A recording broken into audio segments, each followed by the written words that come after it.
வணக்கம் திருச்சபை மக்களே, வணக்கம். இன்றைக்கி நாகர்கோவிலில் நடந்த அந்த சிசி, அதாவது வித்தியாசமான ஒரு சிசி, கடைசி சிசியாக இருக்கும் என எதிர்பார்க்கப்பட்டது. கடைசி சிசி போல தான் வித்தியாசமான முறையில் இதில் ட்ரஸ்ட் உறுப்பினர்கள், சபை சங்க பொறுப்பாளர்கள் எல்லாம் கலந்து கொள்ள ஒரு காட்சி. அதை நீங்கள்லாம் நான் அப்டேட் கொடுத்ததை பார்த்துருப்பீங்க. முக்கியமாக இதில் சொல்லப்படாத ஒரு நபர், அதாவது திரு பால் சுந்தர் அவர்கள் கலந்து கொண்டார். பல எதிர்ப்புகள், பட் எதன் அடிப்படையில் அவர் உள்ளே அமர்ந்தார், பலர் கேட்ட கேள்விகளுக்கு பதில் சொன்னார் என்பது ஒரு $1 மில்லியன் கேள்வின்னு சொல்லுவாங்க பார்த்தீங்களா, அதுதாங்க. இது ஏன் இந்த ஒரு பிரச்சனை அப்படின்னு பார்க்கும்போது, அவர் ஏன் உட்காரக்கூடாது அப்படின்னும் போது பல பிரச்சனைகள், நம்மளுடைய அமைப்பு சட்டத்துக்கு விரோதமான ஒரு செயல், இது மாதிரி நிறைய திருச்சபைகளில் கூட சில விஷயங்கள் நடந்து கொண்டிருக்கிறது. காலப்போக்கில் அதில் ஒன்றாக வரும்.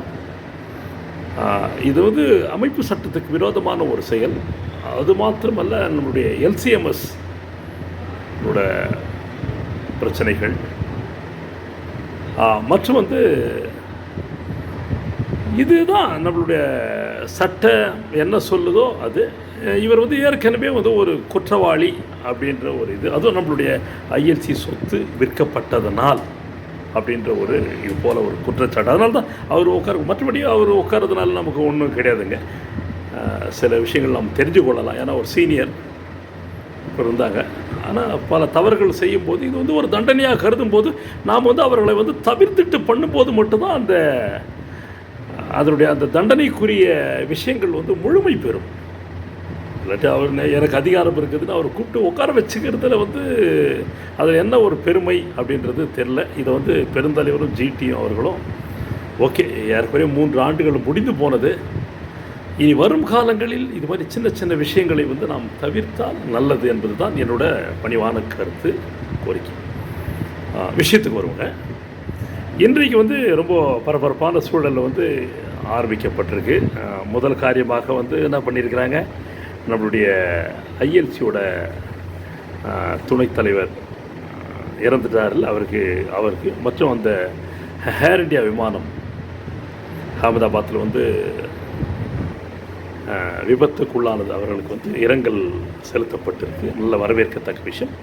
அதன் பிறகு முதலாக யார் கலந்துக்கிறாங்க, கலந்துக்கலாம் அப்படின்றத ஒன்று அழைப்பு இருந்தால் கலந்து கொள்ளட்டும், இல்லாவிட்டால் வந்தவர்கள் கையெழுத்து போட வேண்டும் என்று கேட்டுக்கொண்டதின் பேரில் திரு பாலசுந்தர் அவர்கள் கையெழுத்திட்டு அதில் கலந்து கொண்டதாக சொல்லப்படுகிறது. இருந்தாலும் இதை பார்க்கும்போது நம்முடைய ஆம்பூர் சபை சங்கத்திலிருந்து இன்னும் ஸ்டாண்டிங் கமிட்டி, எஜுகேஷன் கமிட்டி சேர்ந்த சில போதகர்கள் வெளியிருந்தார்கள் என்று சொல்லப்பட்ட ஒரு செய்தி. பட் அவர்களே உள்ள அனுமதித்திருக்கலாம், ஒரு இடத்துல உட்கார்ந்திருக்க பண்ணியிருக்கலாம். பட் எதற்காக இந்த குளறுபடி, வேறுபாடு என்பது புரியவில்லை. நாம் விஷயத்துக்குள்ளே போவோம். காலையில் விஷயம் ஆரம்பிக்கப்பட்டு பல விஷயங்கள் பேசப்பட்டிருக்கு. ஒரு விஷயத்தை நான் உங்களுக்கு நான் அப்பப்போ அப்டேட் பண்ணிகிட்டே இருந்தேங்க. இதுதான் நம்மளுடைய டெப் ஸ்கூல். ஏன்னா நிறைய விஷயங்கள் ட்ரிவாண்ட்ரம் சினாடு நாகர்கோவிலை பற்றி பேசியிருப்பாங்க. நமக்கு அவ்வளோ விஷயம் அது தெரிலிங்க. ஏன்னா நம்ம ஆம்பூர் சபை சங்கத்துக்கு உட்பட்டிருந்தாலும் பொதுவான காரியங்கள் இதை பற்றி நம்ம தான் சொல்லணும் அப்படின்றது தான்.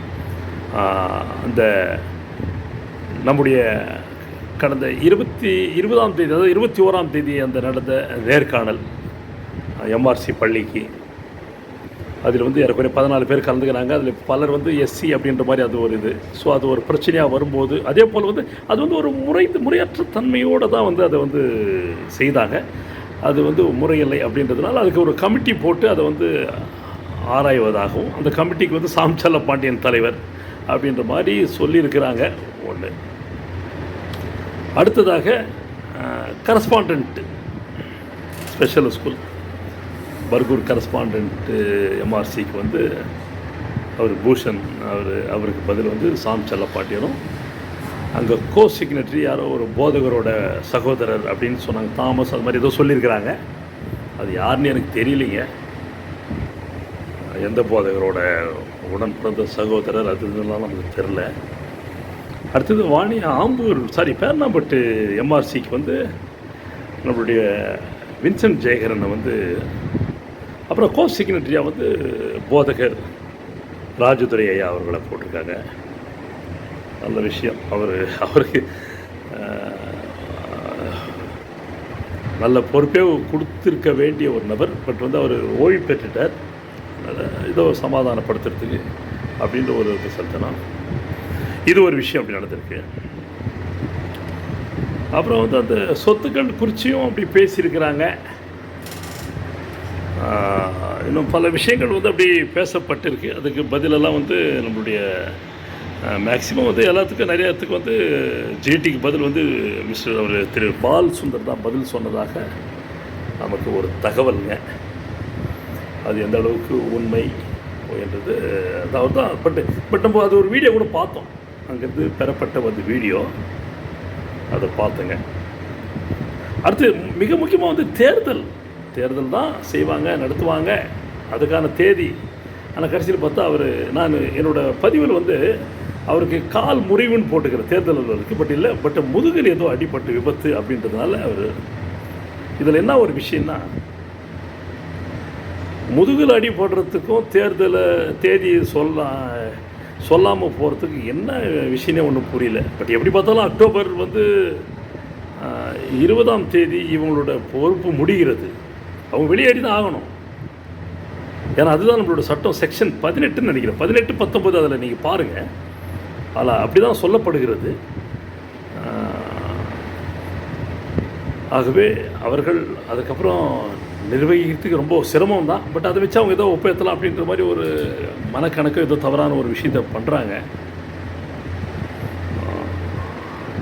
ஸோ நிறைய விஷயங்கள் வந்து பேசப்பட்டு இருக்குது. அப்புறம் செமினரியை பற்றி பேசியிருக்கிறாங்க. செமினரிக்கு அது ஒரு முக்கியமான விஷயம். ஏன்னா அதனோட கேஸ் கூட இன்றைக்கி 24ஆம் தேதி அப்படி ஹியரிங் மாதிரி அப்படின்ற மாதிரி வாய்தா அப்படின்ற மாதிரி சொல்லியிருந்தாங்க. பட் அந்த செமினரி மேட்டரில் வந்து நம்மளோட ஐஎல்சி வந்து ஒற்றுமையாக இருக்கிறாங்க. எதாக இருந்தாலும் நீங்கள் முடிவெடுக்காதீங்க, லீகல் டீம் என்ன சொல்லுதோ அதன்படி போகலாம் அப்படின்றதுக்கு அதுக்கு எல்லாருமே ஒத்து போய் தான் இருப்பதாக சொல்லப்படுகிறது. ஸோ இது போல் சில விஷயங்கள் தான்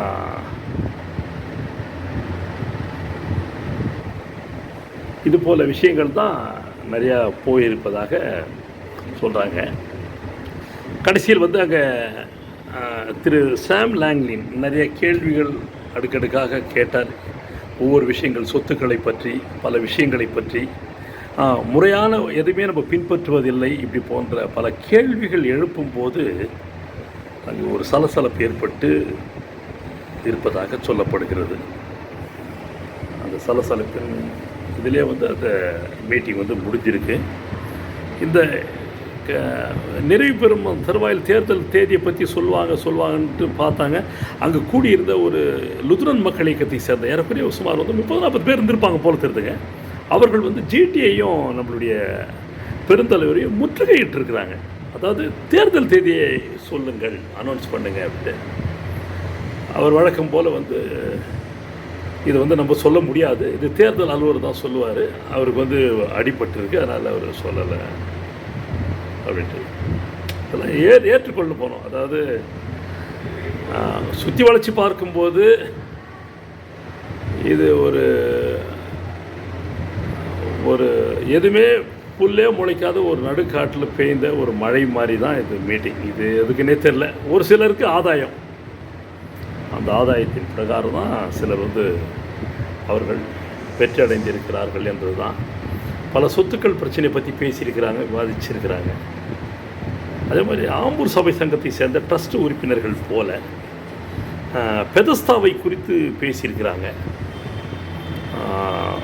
ஆம்பூர் சபை சங்கத்திற்காக சபை சங்கத்தை சேர்ந்த குரல் கொடுத்துருக்குறாங்க, பெதஸ்தாவை திறந்தே ஆகணும்னு. அதில் என்ன ஒரு கொடுமைனா, ஆம்பூர் சபை சங்கத்தை சேர்ந்தவர்கள் வந்து அதிகப்படியாக வந்து அவர்கள் கொடுத்த குரல் வந்து போதகர் அது உதயநேசன் அவர்கள் வந்து இதை எடுத்து நடத்திட்டோம். ஏன்னா சிஎம்சி வந்து அதை வந்து நடத்தலை, இதை கேட்குறாங்க அதை கேட்குறாங்க அப்படின்னு தட்டி கழிக்கிறாங்க. கடந்த ஆண்டு நடந்த அந்த ஒரு மீட்டிங்கில் வந்து நாம் அனைவரும் ஒருமித்து மிக சிறப்பான ஆம்பூர் கண்கடியால் லுத்தரன் திருச்சபையில் நடந்த அந்த மீட்டிங்கில் வந்து ஒருமித்து வந்து சிஎம்சிக்கு தான் கொடுக்கணும். அப்படி கொடுக்காத பட்சத்தில் ஒரு 3 ஆப்ஷன் பேசணும்.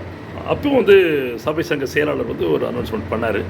இதை வந்து அவர் உதயநேசனுக்கு அவர்களுக்கு கொடுக்கணும் அப்படின்ற கோரிக்கை வைத்தார். அவர் இல்லாத அவர் சார்பாக சபை சங்கமே கோருவதைப் போல் அவர் கோரிக்கை வைத்தார்.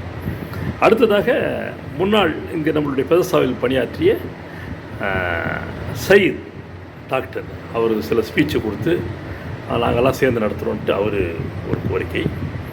அதே போல் நம்மளுடைய லுத்தரன் கிறிஸ்தவத்தை சேர்ந்த எங்கள் குடும்பம் கூட ஒரு வாய்ப்பை கொடுத்தால் இதை எடுத்து நடத்தக்கூடிய அளவிற்கு எங்களுக்கு திராணி இருக்கிறது என்று நான் எழுதி பேசினேன். இவைகளெல்லாம் வந்து மினிட்ஸில் வந்திருக்கு. ஆகவே ஆம்பூர் சபை சங்கம் கேட்டுக்கொண்டதற்காக நீங்கள் வந்து உதயநேசனுக்கு இல்லை, இதை கொஞ்சம் கருத்தில் வச்சு யார் யார் கேட்டாங்க அப்படின்ட்டு நீங்கள் கொண்டு வரணும். எப்போன்னா சிஎம்சி வராத பட்சத்தில் முதல் ப்ரியாரிட்டி எங்களுக்கும் சிஎம்சி தான். அப்படி இல்லாத பட்சத்தில் எங்களுக்கு வாய்ப்பு கேட்டிருக்கிறோம், அதற்கான முகாந்திரம் எங்களுக்கு இருக்குது அப்படின்றத நம்ம தெளிவாக சொல்லியிருக்கு. ஸோ அதையும் கருத்தில் கொள்ளணும் அப்படின்ற மாதிரி நான் சிலவர்கள்ட்ட சொன்னேன். அது எந்த அளவுக்கு அங்கே போய் சேர்ந்துச்சுன்னு தெரிலிங்க. ஆகவே இதோடு வந்து இவ்வளோ தான் விஷயங்கள் வந்து அங்கே நடந்திருக்கு. செமினரி மேட்டர் வந்து அது லீகல் அப்படி பார்த்துக்கலாம் அப்படின்ற மாதிரி அப்படி போயிருக்கு. சுற்றி வளைச்சி பார்த்தா கடைசியாக வந்து இந்த மீட்டிங் ஆனது திமிங்கலம் அந்த பருத்தி மூட்டிய குடோன்லேருந்து அங்கே எடுத்துன்னு போ, அங்கே இருக்கிற பருத்தி மூட்டியை இங்கே எடுத்துன்னு வா, இங்கே எடுத்துன்னு வந்து அங்கே எடுத்துன்னு வான்ற மாதிரி தான் முடிஞ்சிருக்கு. இது தேர்தலுக்கான ஒரு சிசியாகத்தான் எல்லோருமே எதிர்பார்த்தார்கள். ஏன்னா பலவிதமான கனவுகளில் வாழ்ந்து கொண்டிருக்காங்க. நம்ம சிசி மெம்பர் ஆகிடுவோம், நம்ம சினாட் பிரசிடெண்ட் ஆகிடுவோம், நம்ம செக்ரட்டரி ஆகிடுவோம், நம்ம ஐஎல்சி பிரசிடெண்ட் ஆகிடுவோம் அப்படின்ற கோணங்களில் எல்லாம் ஓடிட்டுருக்காங்க. மனக்கோட்டை போயிட்டுருக்காங்க. இந்த நோட்டிஃபிகேஷனுக்காக தான் பலர் வெயிட் பண்ணிகிட்ருக்காங்க. ஆக இந்த சூழலில் வந்து இந்த தேர்தல் அறிவிப்பு இந்த சிசியில் வராதது ஒரு வருத்தத்துக்குரிய செயல்தான். பட் இருந்தாலும் பெருந்தலைவரும் ஜிடி அவர்களும் சொன்னதின் அடிப்படையில் வந்து இதை வந்து தேர்தல் அலுவலர்கள் அறிவிப்பார்கள் என்று சொல்லியிருக்கிறாங்க. அதே போல் அந்த தேர்தல் அந்த இதுலேயும் வந்து நிறையா இண்டுக்கள் இருப்பதாக சில விஷயங்கள் வந்து நாம் வந்து முறையாக போனோன்னா பல இது மாதிரி குழப்பங்கள் வரும். ஆனால் அது குழப்பங்கள் இல்லை, அது சரி செய்வதற்கான ஒரு சரியான நேரம் என்பதை தான் நாம் புரிந்து கொள்ள வேண்டும். ஆகவே இதில் ஒரு கமிட்டி ஒன்று போட்டிருக்காங்க. அதில் வந்து பல இந்துக்கள் இருக்கிறாங்க அப்படி மாதிரிலாம் போட்டிருக்காங்க. ஆகவே தேர்தல் அலுவலர் கூடிய விரைவில் தேர்தல் தேதி அறிவிப்பார் என்று எதிர்பார்ப்போம். எப்படி பார்த்தாலும் இந்த நிர்வாகமானது வருகின்ற அக்டோபர் 20ஆம் தேதிக்கு மேல் இருக்காது என்பதுதான் சட்டம். ஆகவே அடுத்த கட்டத்திற்கு தானாக சென்றுவிடும் என்பதை நாம் புரிந்து செயல்பட வேண்டும். திருச்சபை, ஐஎல்சி மற்றும் அனைவரின் நலனுக்காக மீரா டைம்ஸ் சுதாகுமார். இன்றைக்கி நான் வந்து அந்த இதுக்கு போகலைங்க, அங்கே சிசி மீட்டிங்க்கு போகல. பட் இருந்தாலும் அங்கே இருக்கிற நண்பர்கள்கிட்ட கொஞ்சம் கொஞ்சமாக விஷயத்தை வாங்கி தான் திருச்சபை மக்களாகி உங்களுக்கு வந்து ஒரு விஷயத்தை நான் செய்து கொண்டிருந்தேன். நிச்சயமாக திருப்தியாக இருந்திருக்குன்னு நினைக்கிறேன். ஏதோ தவறான தகவலாக இருந்திருக்காது. நியாயமான தகவல்களை சரியான நேரத்தில் முடிந்த அளவு நான் உங்களுக்கு பகிர்ந்திருக்கேன் என்பதை இந்த நேரத்தில் தெரிவித்துக் கொள்கிறேன். பொறுமையாக இதை பார்த்த மக்கள் உங்கள் அனைவருக்கும் எங்கள் மீரா டைம் சார்பாக வணக்கங்களையும் வாழ்த்துக்களை தெரிவித்துக் கொள்கிறோம். நன்றி திருச்சபை மக்களே. இந்த பதிவானது இன்றைக்கு தேதி 24/6/2025 சரியாக மாலை வந்து ஒரு 7:45 மணி அளவில் இந்த பதிவு பதிவிடுகிறேன். நன்றி திருச்சபை மக்களே.